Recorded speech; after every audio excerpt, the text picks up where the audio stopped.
Howdy, all. Russ, I'm sure, is sleep deprived as I was after watching Game 1 of the World Series last night until what was it, about 1:30 in the morning?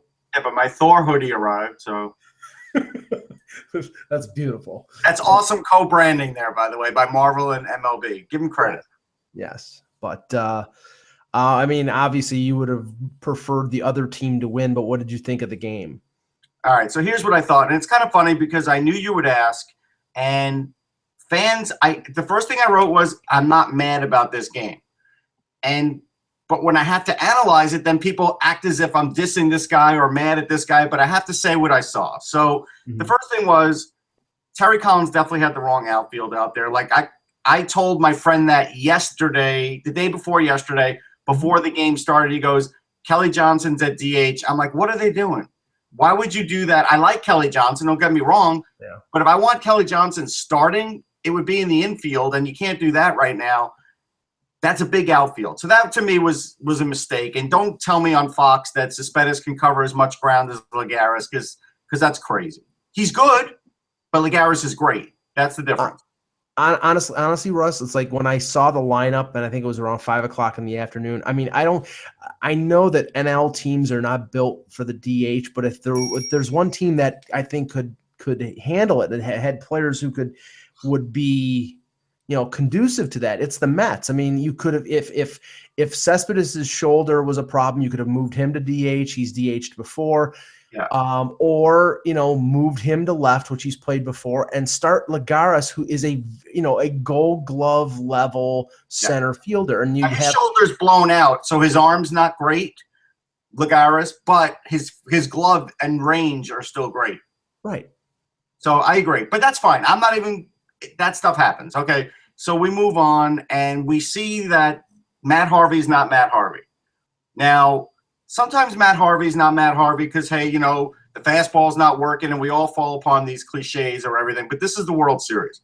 And so if Matt Harvey's out there and he's only going to throw 38% fastballs, you don't want Matt Harvey out there for the World Series. It's just the way it is. And to me, that was a problem. I saw it was a problem. Now, I thought Fox made too much out of like, hey, he's not throwing 97 on every pitch. He's not that guy. You have to watch him all year to know he mixes up pitches, and he's like actually the third lowest thrower between him, DeGrom, and Syndergaard, right? Mm-hmm. You got like fast, faster, fastest. But the thing is, when you get a 2-0 count and you've got Mustaka up, you don't throw him a changeup. Why in the world would you do that? You throw him your best pitch. You've got to get ahead of the batter. You've got a man on second. It's a tying run. He had a 3-1 lead. So I felt like Matt Harvey didn't have the right game plan, never threw his best stuff. To me, you always want to lose with your best stuff. Like when Seaver would lose a game 1, because, look, you faced the other team's best pitcher. I get it. He was still always throwing his best pitches. Yeah, so I mean, and honestly, every time something comes up with Matt Harvey, I think, okay, last night you say he's throwing under 40% fastballs, and he is a fastball pitcher. He sets up his off-speed stuff with his fastball. The thing is, I come back to everything that happened at the end of the season, the Boris thing, all those, the pitching limitation, and to my mind, I'm like, okay, is he babying himself because he's extending himself? I mean, honestly, something's going on because he got pulled after 80 pitches in a tie game, and that taxed the bullpen a little bit, right? Yeah. And especially in a 14-inning game. And people got mad at me for that. Well, he was done. If he was done because he was throwing fastballs, I'd be okay with that. Right. He wasn't done from throwing fastballs. So my thing is, I'm not sure I'm using him again in the World Series. I could throw Syndergaard twice. I could throw DeGrom twice. I don't have to throw Mats right away. I could push Mats back. And if I'm the Mets, I'm thinking about that because all the guys are on more than full rest at this point. So I think I'm tinkering with the rotation now because I don't want Matt Harvey in there for Game 5. I'm sorry. That game showed me that he is not pitching with that bulldog mentality, and I cannot have that out there against a team that is looking for pitches like that. Well, it's strange though that and you go 14 innings, you have to use anybody you can, and the Mets use Neese and Cologne and Neese, they were both good. I mean, they were both good.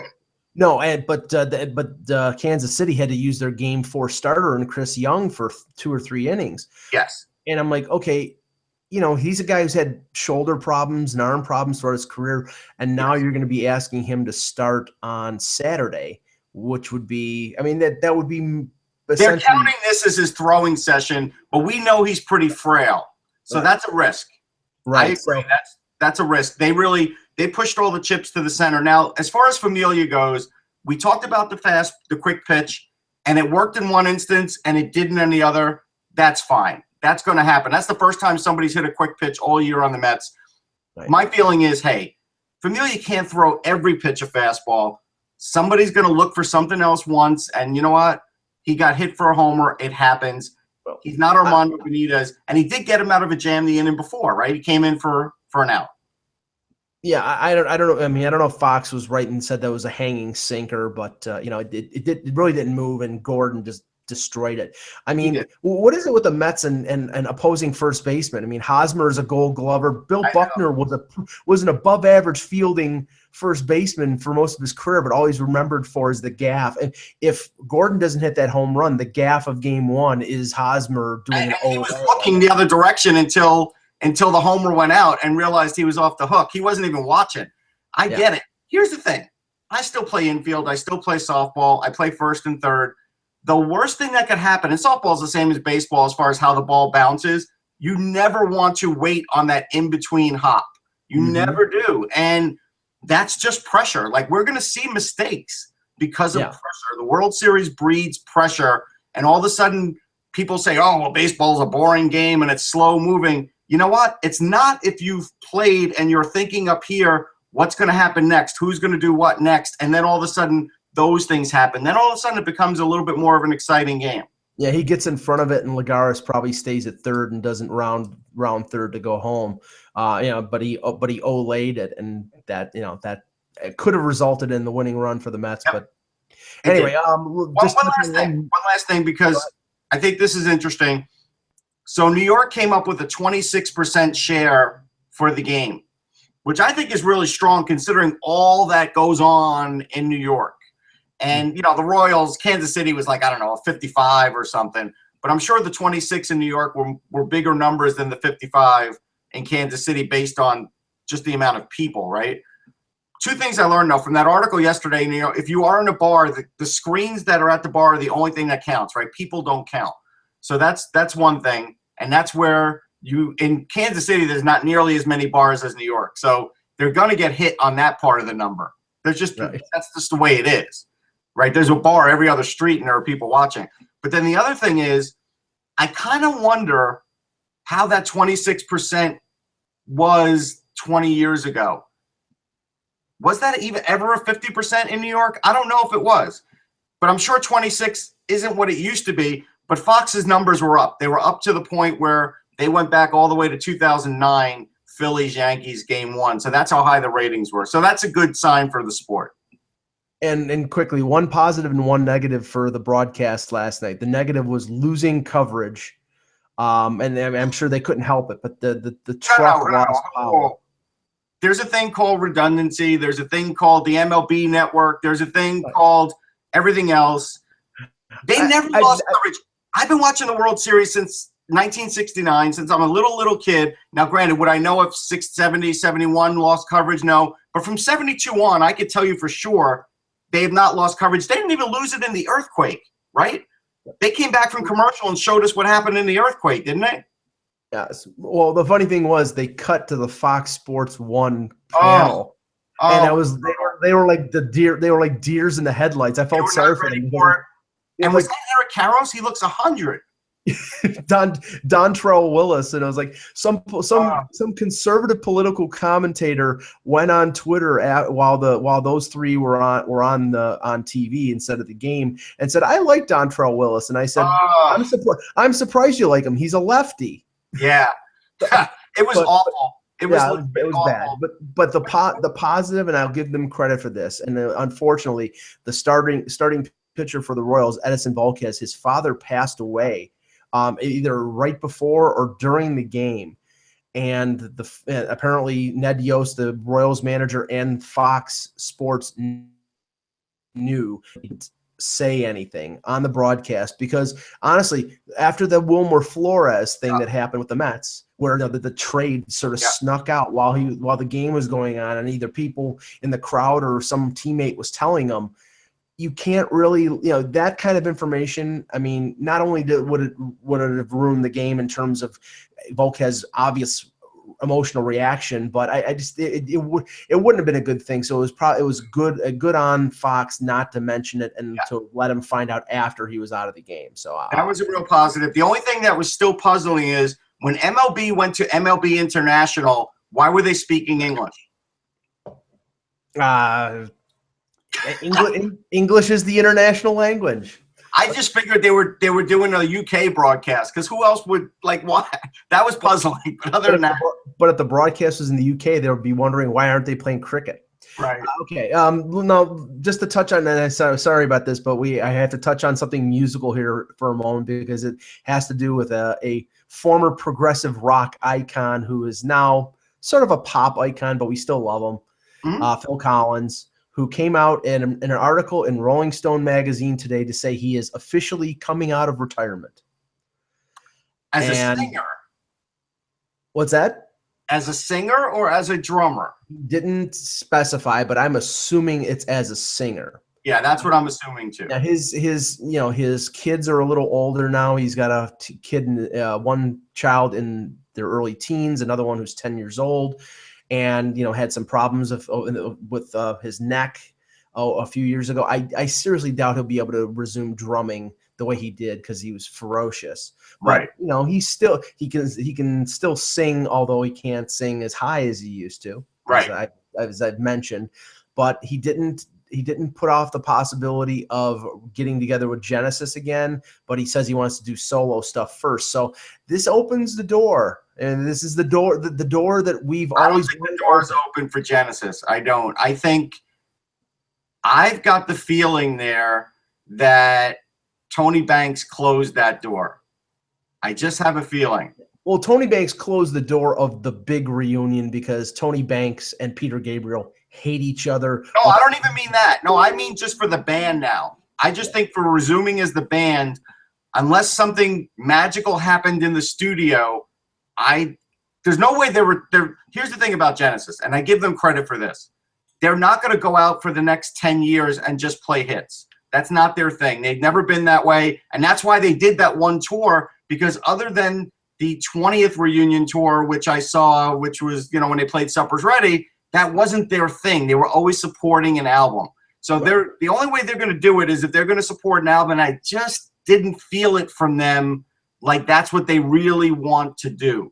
Yeah, I mean, he said he wasn't closing the door. That doesn't mean that's going to happen. As far as Phil singularly, he hasn't done anything good in a long time. Let's be real about it. Yeah, I agree. It's I his first 2 or 3 solo albums were terrific. I even like the Tarzan album. If you go listen to the Tarzan album, the drumming on that is exquisite. But the problem is, after that, he started going down a little. The Motown thing was cute. It wasn't great. It wasn't great. To me, it was dreadful. It's like when I listened to the one song on the Tarzan thing. I couldn't go there. Like my stomach was turning. But the first four solo albums were pretty good. Yeah. After the one with Another Day in Paradise, I started to. But I would be curious. There's a book coming out. Do we think that the reason he is going back out on tour is to support the book? I kind of think that's playing a factor in it. Maybe. And the funny thing was, up until this announcement, the only thing that had been mentioned, and I only mentioned this because I saw a video and some news about this a couple days ago, Adele, who I'm not, she's okay. I mean, great voice, but I'm not a big fan. Yeah, I'm not a fan. She's come out with a new album and apparently had a difficult time writing for this new album because she was actually happy in her life. So she had no melodrama to write about. She was getting other people to submit songs. And one of the people that she asked was Phil Collins. And he submitted a song and she passed over it. And I'm like, okay. And I'm like, wow. That's not good. That's not good. I mean, the thing was, it was mentioned publicly. It's like, oh, you know, That's really not good. You don't do that to somebody who, you know, who's a music icon. You know, I mean, you may Listen, not like Adele, it's nice that you're having your 10 minutes, but you don't do that. Yeah. Now, and the only other guy that I felt like was as prolific as Phil in his solo career was like Bryan Adams writing for other people. Like, he's written so many hits for people, even Streisand, right? Like, people like that. Imagine if Adele did that to Bryan Adams. I would act the same way. I'd be like, seriously, I mean, you don't do that. People don't realize that Phil Collins, not only his solo career and the songs that he did and the soundtracks that he did, but he produced like Howard Jones. He produced 2 or 3 of Eric Clapton's albums. Yeah. You know, he woke Eric Clapton up at Live Aid. He did. He absolutely, when he was playing with them, something happened there. And I remember, and then I think he did produce his next album as a result. Yeah. Then, well, they first met. They met in the 70s, so they had a long friendship, and I think they're still friends. So but anyway, let's get to hockey. Sorry, we're going down the music road here, but I found that curious. Well, let's just do the intro. Hello, Hockey World. Today is Wednesday, October 28th, 2015. I just thought I'd have that uncomfortable silence. I'm Russ Cohen from Sportsology. Great. And I'm Michael Lagello, and this is the Hockey Buzzcast here on HockeyBuzz.com. We'll talk about Phil Collins some more now. Woo! Now, let's talk about some of the news and happenings in the NHL last night. To start it off, and we've talked about it a couple times this week, but we have to because the Bruce Boudreau death watch is on, unfortunately. You know, I mean, Bruce Boudreau is a really great guy. I know a lot of people who know him and like him, and maybe, you know, he doesn't deserve this, but the Ducks are just a mess right now. And Russ, Anaheim jumped out to a 3-0 first period lead. At that time, I'm watching that game, and I was watching the Columbus game in New Jersey, and they were up 3-0, and I tweeted out, you know, finally these teams are going to break through. You know, teams that have been struggling are going to break through. And then about maybe less than an hour later, when I'm watching the World Series, I see Pierre LeBrun tweet out, well, so much for that lead, 3-3 Dallas and Anaheim. And then I think it was Antoine Roussel scores in the final 2 minutes to give Dallas the 4-3 victory. I mean, Russ, I think he's done. Yeah, I think he's done. I mean, if you can't win a game like that, you can't win a game. I mean, it's going to be up and down all season if that's how it's going to be. Frederik Andersen, too, that's another guy now that I'm a little worried about because top goalies don't cough up 3-goal leads in the third period. Mm-hmm. They don't do it. I can't even tell you the last time a Lundqvist did it. Well, I mean, the thing is, a lot of people were surprised that Anderson was the go-to guy in the playoffs last year. A lot of people thought, you know, it was going to be Gibson, right? You know, but and they didn't go that way. They went Anderson, and Anderson, you know, showed, you know, he was pretty good. I mean, I don't think he was the reason that they lost in 7 games. I thought he played pretty well. But now, I mean, with their situation, we were talking about this earlier. You know, they've got Khudobin, they've got Gibson signed to a 3-year deal. They just extended him. He's on the last year of his entry level, I believe. Yeah, making less than $1 million. So they've got 3 goaltenders there, and Gibson is obviously the future.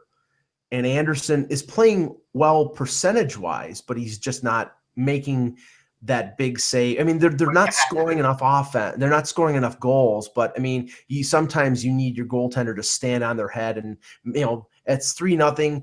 Maybe they're giving up a lot of offensive chances, but you got to hold that one out 3-2, and I'll even say, hey, you held on, you did a good job. Right. Don't lose that game. Up 3 goals. Don't lose that game. Yeah. So, I mean. And now the situation is, and we discussed it earlier in the week, regarding who they're going to go to. Last night, I saw somebody mention the name Carlisle was trending in Anaheim. I don't, and I keep saying, until it doesn't happen, I keep saying it's possible. Sure, anything's possible. I will say that. But the thing, and I do think that Bob Murray, if all things are equal, doesn't want to give up a 2nd-round pick to Toronto. But at this point, I think right now, I don't think Paul McLean and Trent Yawney are going to be guys who can turn the team around and get them into the playoffs and get them down the road where they could potentially win a Stanley Cup this year, which this team was built for. Whereas I think Carlisle, there were a couple he coached Getzlaf and Perry. He knows what they're about. He's got a couple other players, like Mike Santorelli, who he coached in Toronto. Dave Nonis is part of that staff. Bob Murray knows who he is. He lives in Southern California. There's all these things that click off in terms of Randy Carlisle. The only thing, if the only consideration is that they have to give up a second round pick, if he's the best guy for the job, then screw the second round pick and hire him. But I don't know whether they're ready to go down the road of firing Boudreau. All I know is I heard the comments of Boudreau after the game yesterday, and he's starting to turn on his players and blame his players. And when you go down that road, it's not going to last long. Here's the other thing. I just looked it up. What do we think, without looking, what do you think John Gibson's save percentage was last year, essentially regular season, when he was starting to even lose the job, right? Because I think he lost it at some point in the playoffs. What do you think? I would guess 9-15. Yeah. So it's 9-14. So now in the A, he's got a 2.16 goals against and like a 9.36. Right. So, he's not an AHL goaltender. No. Clearly the only reason he's down there is because he's on a two-way deal right now. He's on his entry-level deal. They can pay him $70,000, which is the second half of the two-way deal, and he's waiver eligible, so he can go up and down. So my basic point is, get rid of the coach, get rid of the coach's goalie. That is the only thing that is going to cure this team. Move them both out, bring Gibson back, let Khudobin be the backup to Gibson. I did come up with another name overnight, though, for a coach who I think is still a really good voice and could be a good temporary coach too, Terry Murray. Who is an assistant in Buffalo right now. Oh, he is? Okay, I didn't know he got hired. Okay. Yeah, I was scratching my head to think of like other options last night because I keep going Carlisle. Ron Wilson is out there, but he's coaching the World Juniors for Team USA. Right. Not that would be a conflict, but no, they would have to find themselves a coach because he would be coaching the Ducks if they hired him. Kevin Dineen is an assistant coach in Chicago. But there'd be compensation there, so there'd be compensation there. So that's the thing. It's like if he's an answer, sure, but that's to me. It'll be McLean. It will temporarily. It'll be McLean. That's why they got him. I would push the button. I can't see the Ducks going that much further. I wouldn't be surprised if we hear something today, to be honest. Well, and if from the in the news going from bad to worse. Came out yesterday, Ryan Getzlaf has appendicitis and is having an appendectomy done today in Anaheim. Now, as we know from what happened during the playoffs with Ryan Callahan, you can come back from an appendectomy pretty quickly. The prognosis is between 4 to 12 days. The question is that's 4 to 12 days without their best center, with a team that's struggling to score. And by the time he comes back, he may be playing for a new coach. So it's just going from bad to worse with the Ducks. The Vancouver Canucks, on the other hand, ended the Montreal Canadiens' 9-game winning streak in Vancouver, a 5-1 victory. Carey Price is apparently immortal because he let in 5 goals.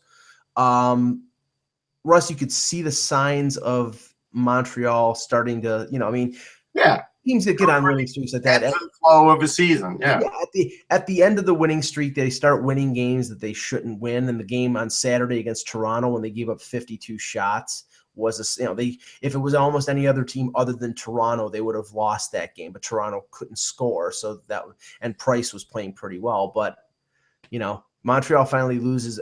Again, I will be curious to see what happens with Montreal over the next 10 games. Now, 9-1 is ridiculous. If they go 5-5, they go 6-4. they're like nine games over 500 after the first quarter of the season. If they have a little bit of a retrenchment here, then I start to go back to my opinion from before. It's like, okay, they're wholly dependent on Carey Price. They need offense, but you can't really complain with the way they played so far. Yeah, I agree. I think they'll be something like 6-4, 7-3 in this next 10, and I think they're just hitting the natural curve. It's impossible to keep winning games like that at the NHL level. It just is. If I'm not mistaken, Jake Virtanen got his first point last night. Might have. I know Jared McCann had a goal. Yeah, I think Virtanen had an assist, but he also, I think, recorded 7 hits.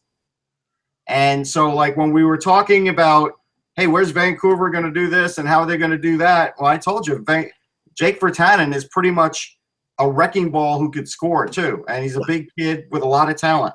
And you'll never catch me defending the Montreal Canadiens, but I have to say, 3 games in 4 nights at Buffalo, they fly back to Montreal, and then they fly across country to Vancouver. 3 games, and the third game was after a cross-continental flight. So that wasn't exactly an easy schedule to go through. So I know that the 93-94 Maple Leafs and the 2006 Sabres or 2007 Sabres are rubbing their hands with glee and popping champagne like the 72 Dolphins because the Canadians didn't win 10 games in a row at the beginning of the season. But I don't think they're as classless as the 72 Dolphins because honestly, I'm annoyed by that. Not because I'm a Jet fan, and I lived through it. I watched that season. They were fantastic. I gave them all the credit in the world, but I think over time they've become very pompous with that. The only reason I rooted for the New England Patriots in that season that they went 16-0 and I wanted them to win the Super Bowl was so they could rub it in the face of the 72 Dolphins. I wanted them to eclipse what the 72 Dolphins did. Now those old never mind. Okay. Yeah. Break up the Blue Jackets. They've now won 2 in a row. They beat the New Jersey Devils 3-1 in New Jersey. And Ross, let me just say, I've never seen a game unless there was a blizzard outside that had less fans in the stands than and I understand, the World Series was going on, so that has to be considered. But it looked like there was 50 people in the building in Newark. Yeah, they really are having trouble pulling fans, and this was a team that had won 4 of their last 5 games. There is social media. There is a way to keep up with your team. You can go to games, but I will tell you this: I saw a lot of videos of just even Devils players rooting on the Mets and talking about their favorite Mets, and so it's tough. But regular season, they'll do a little better than that, but not much. They're going to have to win games and win back their fans. They've got a long road ahead of them as far as filling that building. Because other than playoffs, we're not going to see it regular season unless, there's a game where, like the Brodeur night, that'll sell out. Yeah. It'll have to be that. But I live in Buffalo. Buffalo is a hockey market, even though it's a smaller market. I follow the Leafs. That's, quote, the center of the hockey universe. So even if they're dead last in the NHL, which they could be this year, they're going to probably sell out the majority of their games because there's still going to be interest. But you watch some NHL games in Florida, in Dallas, in New Jersey on a Tuesday night in November or December, and there's maybe 8,000 or 9,000. I mean, yeah, I know. Well, if your team is winning, you're going to fill the building. But and New Jersey is exceeding expectations right now. A team like Florida is playing well, but some of these markets, they had to be concerned about their drawing power, especially in the middle of the week. Is the NHL going to get like the American Hockey League and try to tailor their games towards weekends when people are more available? They're not going to be able to because they play too many, but I feel what you're saying because it's happening in a few markets now. I mean, I've even seen and heard reports, about Brooklyn, same deal. Now, I understand Brooklyn can't have a sellout based on the configuration and everything else, but still, when you look them up, they're ranked like 20-something in the league in attendance. Now, some of that skewed because of the size of the building. But again, and I do think the obstruction hurts them in the sense that, well, I'm not going to go online and try and get seats and get stuck with an obstructed one. I got to know that I'm not in one of those. And so I think there's a little bit of that, but I mean, they are not having sellouts every game, bottom line. And that's a new area. What is the capacity? I mean, I heard the capacity of the Barclays was 15,000, but is that for basketball or is that for hockey? No, it's for hockey. Here, I'll read you I'll get you the report. Okay, well, I'll move on here. Yeah. To the next story. You can. The LA Kings have turned things around after a slow start. They win their 6th game in a row last night with a 4-1 victory over the Winnipeg Jets. Russ, I think this is mostly Jonathan Quick returning to being Jonathan Quick. I think it's a lot of things. I think the offense woke up. I saw Kopitar waking up. I told you guys I thought you were making too much out of it, that they're notorious slow starters, and I think they're proving all that right. Yeah, I mean, and as we talked about yesterday, to me, the teams that are struggling right now, the goaltending is the main consideration. I mean, Buffalo, Toronto, although Buffalo, and I was just about to talk about this, Buffalo wins in Philadelphia last night. I don't know if you were at that game, but the save that Chad Johnson made in overtime was insane. I mean, I can't show it on here, but he made That's a big win for Buffalo. It is. Yeah, and especially in the fact that they blew a 3-2 lead late in the third. Got tied up. Brayden Schenn tied it up late, right? Yeah, he tied it in the final minute, and Buffalo won on the 3-on-3, but only because of Johnson, because Johnson robbed. I don't remember who it was, but he robbed a Flyer player on a point blank chance with a backhand glove save, and then the Sabres came down and Zemgus Girgensson scored on a breakaway. I'll tell you, to take it a little bit of a side here, the 3-on-3 overtime, you can never go back to the 4-on-4. The 3-on-3 overtime is wonderful. It's so entertaining. It's wonderful. There's a few downsides. I'm working on an article. I'm not going to ruin it, but it's exciting. It is. And I give you that. The excitement factor is great. I've got the attendance numbers. These are kind of shocking. All right. So 30th are the Islanders. 30th. Wow. Now, here's what their average is. Their average is 12,298. So even if 15 is the right number, they're not hitting the number every night. Now, do people think that's skewed? Because, I mean, we're talking Brooklyn. We're talking, the Mets are in the World Series. The Mets are in the playoffs. Has nothing to do with it. Because it started that way right out of the gate. The problem is, I told you, there's a lot of Ranger fans in Brooklyn. It was up to the salespeople at Barclays to get out there and canvass and find new fans in Brooklyn, younger, new fans, because there's a certain amount of Islander fans that are only coming like one more time, and then there's a certain amount that aren't coming at all. And that's clear. And people did warn that. I certainly warned it. They're averaging 77.8%. That's what they're averaging. So with a brand new facility. Yeah. Are you looking at the league rankings? Who NHL attendance report. Yeah, who are the bottom 5? Because of the curiosity. Yep. So next is New Jersey. New Jersey, now they have a lower percentage, 71.7. So they're the lowest percentage. So really, they're the worst attended team. Mm-hmm. The reason they sit in that spot is because they have a bigger building. Right. So that's where the percentage gets worse. They're only averaging 12,635 a game. It's a little bit more than the Islanders, but it's a bigger building. So that's where that's skewed, right? So they're technically the worst drawers in the league. Arizona next. Wow, Arizona is ahead of the Islanders and the Devils. Correct. And and here are 3 teams that have gotten off to good starts. 2 of them unexpectedly good starts. Now, well, now this is where this is going to hurt you. Florida's 27th. And there's another one. That's what I mean. And they're having a great start. They're having a great start. Not enough. 26th, Carolina. Yep.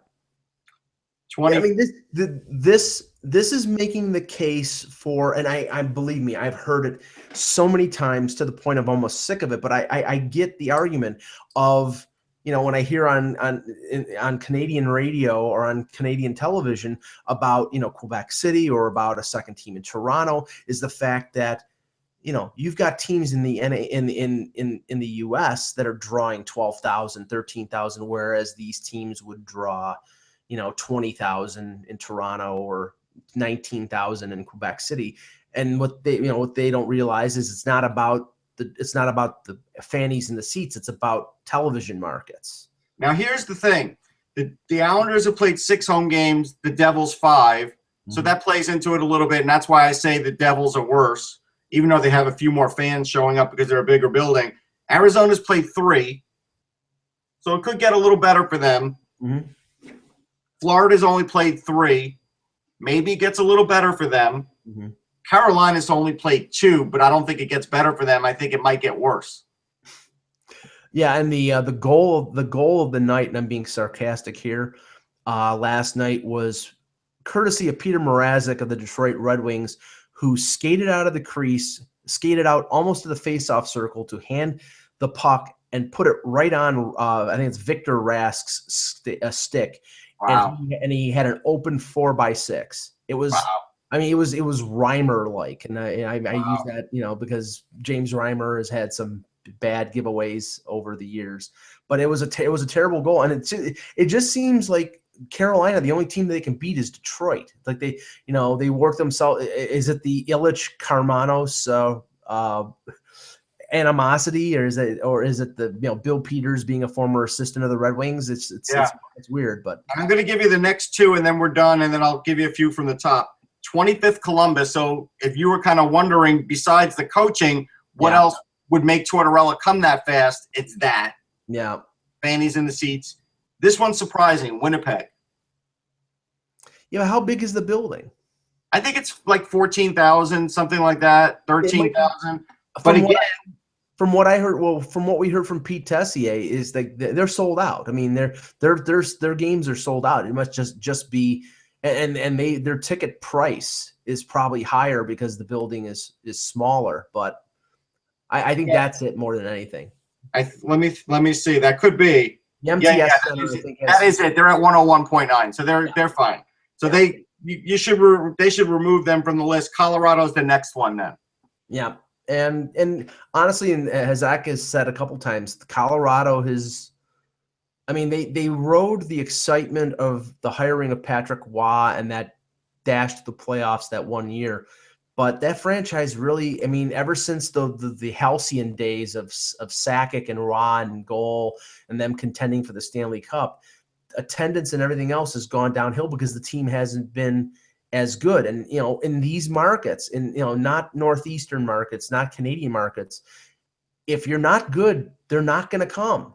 The interesting thing is, it includes road attendance too. So that's where some of these other teams get dragged down a little. And really, once you get Winnipeg on up, attendance is really good. There's a lot of teams with 100%, like the Rangers, that end up 15th just by circumstance. And there's other teams with 100%. So, I mean, there's a lot of tickets being sold, but it's just those same bottom teams are still those same bottom teams. But the Islanders do need to sell tickets better. They do. Yep.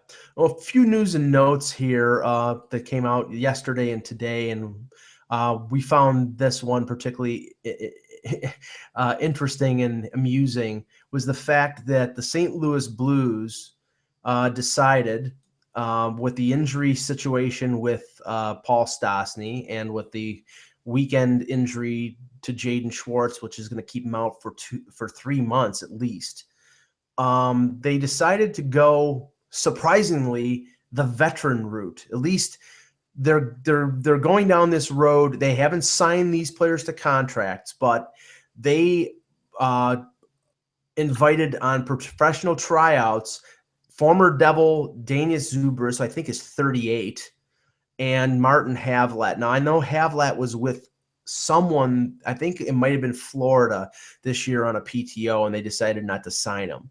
But I mean, honestly, Russ, this is the thing I don't understand. And I know some of these players are up on the Blues right now, but you've got young players. You've got Yaskin. You've got Fabry, who was out with a concussion, but he's back now. We talked about Barbashev, who's, he's 19 years old, and he's scoring at a point per game in the AHL, but they may not want to bring him up because it's like William Nylander. They don't want to. It's not like that though. With Barbashev, he's a bigger guy. He's already at NHL strength. He's a very husky kid. Yeah. He can handle it. This kid will play both ends of the rink. This is Ken Hitchcock saying, "I don't want any kids in my lineup." I'm sorry, that's what this is. And he's playing Scott Gomez and Scotty Upshaw and Steve Ott. I'm not looking at the ice times of guys like Yaskin and Fabry only has played 2 games, but I'll bet you anything Yaskin's probably around 12, 13 minutes, where I think he has the ability to be a guy who could step up in the lineup. This is archaic.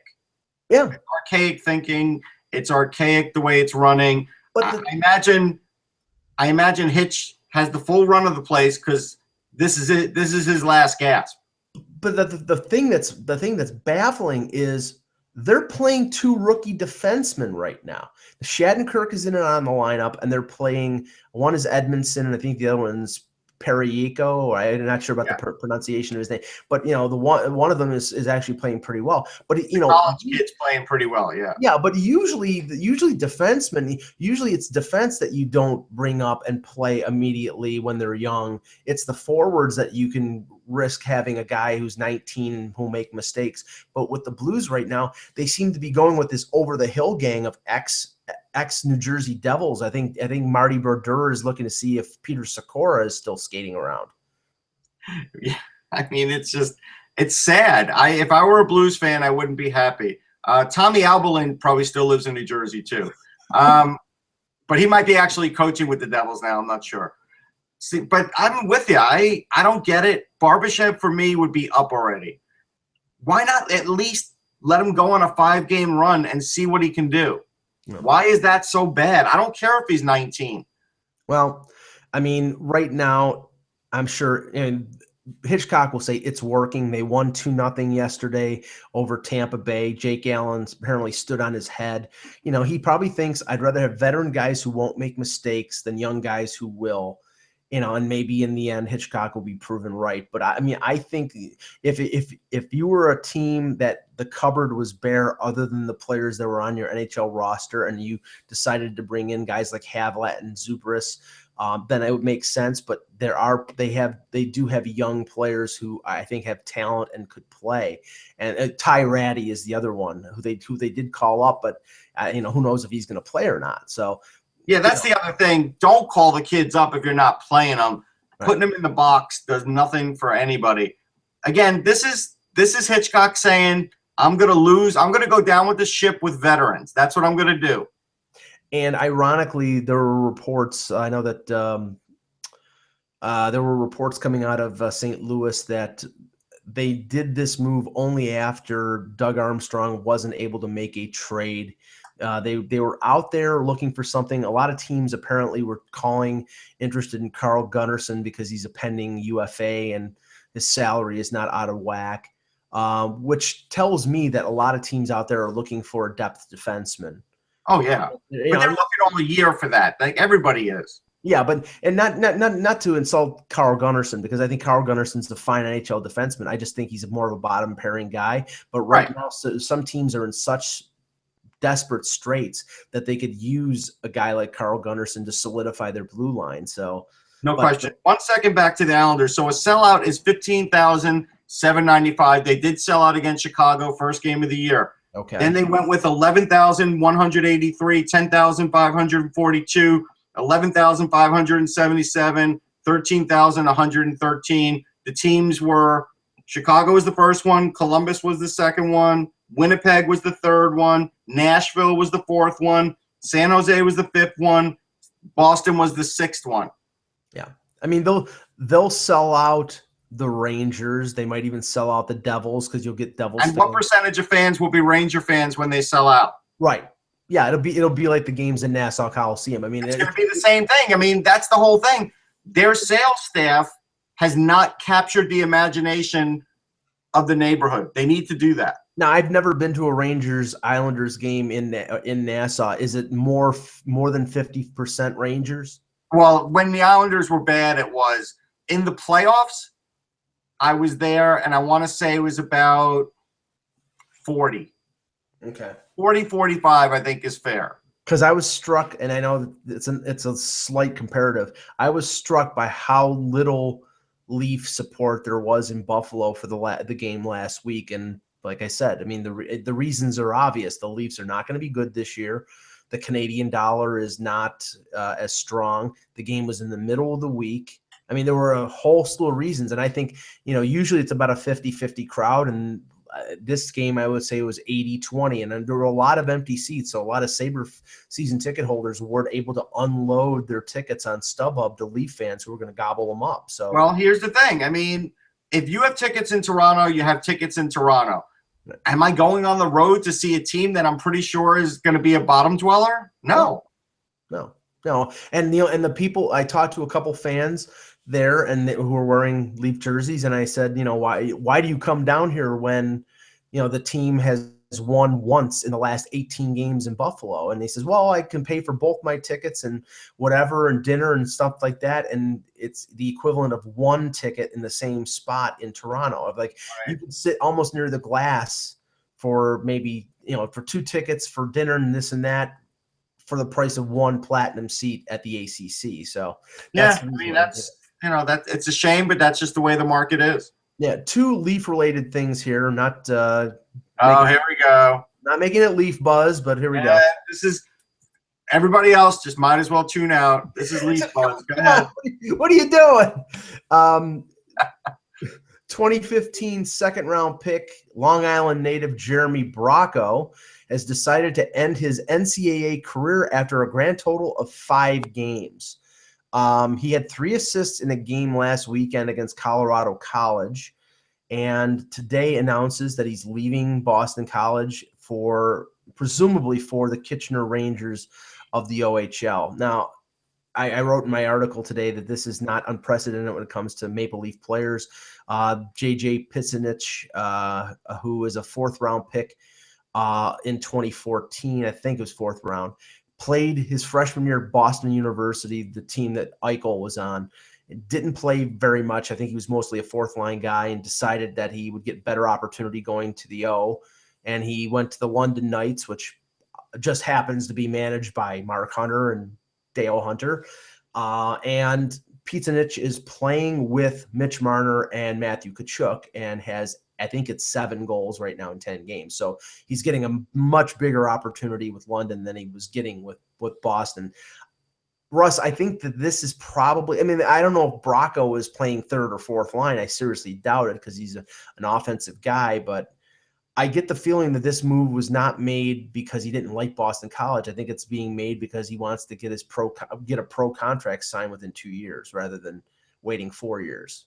Yeah, I mean, there was a lot of speculation during the summer that he wasn't even going to go to Boston College, and maybe he gave it a go, and maybe he wasn't getting the ice time he wanted, and maybe school is a little harder than he thought, and so all of those things factored into this. I give him credit for doing it now, just 5 games into it, and this way he doesn't leave that team in the lurch.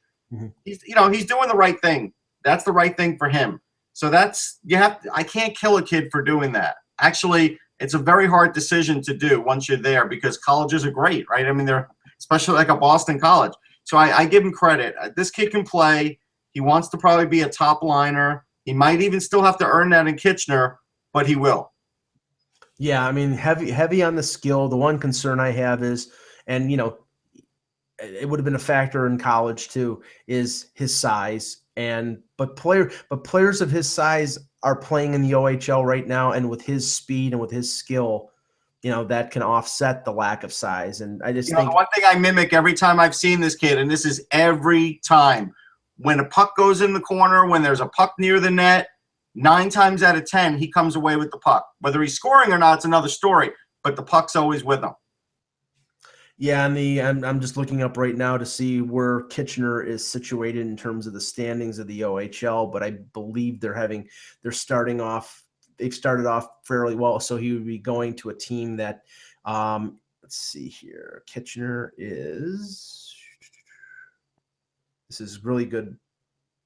Oh, Kitchener is well, I'd say they're good. Kitchener is 9-0-3 with 21 points. Yeah. So he'll have to earn his spot there too. He will. Yeah, so so it's another Leaf prospect who people will have to follow in the OHL, and I know that Mark Hunter talked at the draft like he didn't really care where Brocco went. He says Boston College was a fine organization, so if you wanted to go that way, it was fine. If you wanted to go to Kitchener, that was fine. But the funny thing is that organization is so heavily laden with OHL guys like Dubas and Hunter that you would think that they would have wanted him to go to an OHL team, especially one that's relatively close to Toronto, so they can keep an eye on him. The other Leaf-related thing, and Russ, I wrote an article about this in July saying that this was what the Leafs were going to do, and I always love when I'm proven right. Yeah, you always sit a little higher in your chair. I've noticed. Yeah. Let me get an extra pillow. A little less. Yeah. Okay, but the Maple Leafs, the Maple Leafs made a peculiar roster move yesterday that wasn't completely clear until it was explained by people like Chris Johnston from Sportsnet.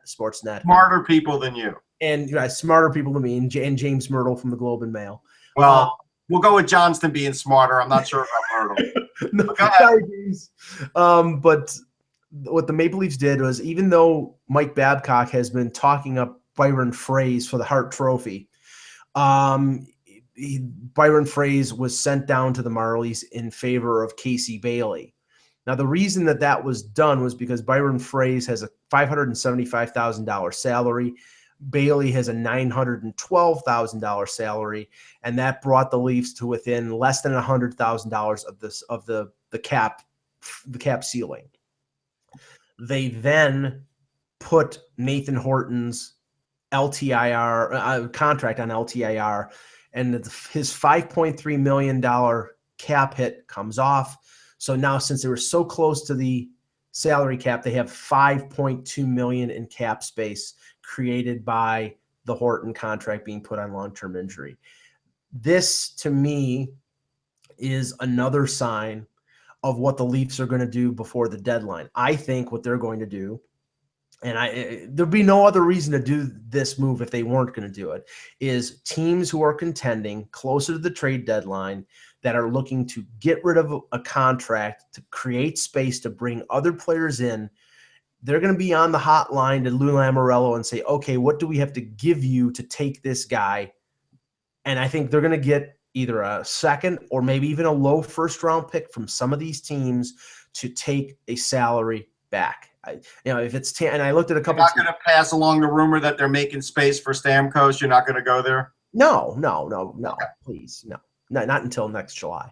But no. Because people are thinking that. That would be so. First of all, it's not happening. Second of all, that would be the worst thing that they could do, because the team is right now on a track towards 30th place. Right. Stamkos by himself would do what Matt Sundin did 7 or 8 years ago and inflate that team to a level that they would be, drafting in the middle of the first round, whereas you want to get top picks, and they're well on their way to doing that. But what I think is going on is, say a team like Tampa Bay is looking for one more player. They have not put Matthias Olin, unless I'm wrong. They have not put Matthias Olin, who makes around $3.6 million. They have not put him on long-term injury. So they can trade that player to the Leafs, create $3 million in cap space to bring in another player that can help them over the top. Teams like that, teams like Chicago could trade Brian Bickle, who they tried to waive and trade, and they couldn't do it. These are the maneuvers that are in the loop for the Leafs and possible for them down the line. And I actually have even more room, Russ, because if Stefan Robida does not come back from these knee and groin problems that he had, there's another $3 million that they can put. They probably would have to wait until after they make a trade and add the salary because they have all the room right now, but they could put Robida on there, and that's another $3 million in cap space. So what is the Leafs shakeup that Mike Babcock is promising? He promised a day ago there'd be a shakeup. What's that going to be? I honestly, I think, well, one of the players, and I don't think this is a major shakeup. I like him as a player, but Peter Holland seems to not have a big fan in Mike Babcock. Peter Holland's got talent. He's got offensive talent. He hasn't shown it. He was a special teams guy on their penalty kill. Their penalty kill is one of the worst in the league. He's not scoring goals. According to Babcock, he's getting more effort and more tenacity out of Byron Frais, who is the same age as Holland, but was taken 3 rounds before and has gone through the ECHL and the AHL, whereas Holland was a first-round pick and, played with Anaheim and went right to Toronto, played a little bit with the Marlies, but has had an easier course because he's a more talented player, but he's not displaying that talent. And I think Babcock— He's got 22 career goals. Yeah, I think Babcock is frustrated by the fact that Holland has talent that he's not showing. But I think Holland is being the scapegoat for a number of players. You look at all the players that team brought in during the summer: Arcabello, Boys, Matthias. Yeah, but I could go through it. Like Arcabello, really small. His time he passed in the league. Right. Boys, to me, was finished a year ago. Matthias, still coming along a very slow trail if he's going to really have any impact. I mean, not a big shock for some of those guys. All the acquisitions they made over the summer, Nick Spaulding, everybody, you total them up. The one that I thought they might be more upside with. 3 goals. Yeah. 3 goals total. And that's— that to Babcock, that's unacceptable. He wanted these players to at least supplement the top guys. He was looking for 4 goals. I get it. Yeah, and that's it. He'd be okay. Well, and the funny thing is, I just shocked that you went along with that. Okay. The funny thing is that Babcock is forced now, and he's been doing it the last couple games because none of these lower lines are scoring. He's putting out Van Riemsdyk, he's putting out Kadri and Komarov up to 20 minutes a night, like he did, like Carlisle did with Kessel and Van Riemsdyk and Bozak. It's if nobody can score other than these guys, then you have to keep putting them out there because they're the only ones who can. That's what I think is going on right now. I think what he's trying to do is he's trying to light a fire under Peter Holland, but he's also shooting a shot across the bow of the Michael Grabners and some of these other guys. And it's like, okay, if you don't play well, we've got a bunch of guys down in the minors like Sam Carrick and Josh Levo and Andrew Campbell that we can call up. They're not going to call up William Nylander. They're not going to call up Kapanen. They're not going to call up Connor Brown, but they're going to call up the 23 and the 24-year-olds who would die to have an NHL job. True. And maybe they'll get better results out of them. But I think that's the frustration of with Babcock right now, is that these guys who are veterans are not clawing, fighting tooth and nail to maintain their NHL jobs. They don't seem to get it. All right, I got a little bit of news. Okay. This one, we always talk about it, but I feel like somehow it never really gets out there and it gets pigeonholed. But, Alex Ovechkin's about to pass Sergei Fedorov in goals. Right. And to me, that's really significant, A, for the Russian factor, but just B, for the fact that how great Sergei Fedorov was and how young Alex Ovechkin still is. That's a pretty big deal. Yeah. And yeah, I mean, to me, you're not buying it because you're like, eh. No. I was just reflecting on Fedorov. To me, Fedorov was in his prime with Detroit when that team was winning Stanley Cups. I thought he was a better overall player than Yzerman, and might have been the best overall player in the league. Well, he was asked to play defense, so I would say that that's probably accurate. Yeah, whereas Yzerman was a pure offensive player. And you had that that tandem, that 1-2, where one could be that wide open guy and the other one had to be played more responsibly. But I mean, his later in his career when he went to Columbus and Anaheim, and I mean, he seemed he tailed once he started to lose his speed. He wasn't anywhere close to the player that he was. But no, I mean, I think that's a significant thing. I'm just not the biggest. Here's the rub. Yep. So Ovechkin's 30 years old. He's got 480 goals. He's going to get 500 goals this year at the age of 30. Fedorov has 483 and retired at the age of, well, I can't tell you what to say. He's 45 now, and 2009, what is that, roughly 6 years ago? So like 39 years old. That, and if you want to say, hey, defense took away a few years of goals, I'll do that. But we have to give Ovechkin credit here in an era where there's not a lot of big goal scorers. Well, if Ovechkin, he's keeping it up and he's not getting injured. A lot of us thought with the reckless way he played, by 30, he might not even be in the league anymore, but he got smarter in the last couple of years. If Ovechkin has the longevity of Jaromir Jagr, he'll be the leading goal scorer in NHL history. I just don't think I think he's going to probably last till his mid to late 30s. He's going to be 36, 37 years old, 5. Yeah, I think that's fair. Yeah. So he's probably going to end up in the top 5 or 6. He could end up near where Brett Hull is, and and pretty good territory. Yeah. Oh no. It's very good territory. It's very elite territory, and there's no doubt that he's a Hall of Famer. I have sort of and I hate to admit this, I just sort of have a disdain for Alex Ovechkin because he's never really come through for his team when it counted the most. He's never come through for his country when it counted the most. And then the country thing is that's a shorter window. Yeah. There hasn't been that's a smaller sample size. His team, it's still a team game. I mean, yeah, we could say that about a lot of players. We really can, but I mean, this guy's got 500 goals at the age of 30. Now, The only guy who's even close to that is Stamkos. Let me look up Stamkos real quick because he's on an amazing path too. Stamkos is 25 years old. I think if I had to guess, he's probably around 410. Yeah, I think he got over 400 goals at the end of last year. No, it's not. He's not even there yet. He's at 280. He's at 280. Okay, I'm sorry. 280 at the age of 25. So in another 5 years, he'll be at 500. Let's say the rest of this year he gets 40 more, and he gets 40 more for the next 5 years. So he averages 40 goals over the next 5 years, which is he's right where Ovechkin is. Exactly the same spot. Yeah.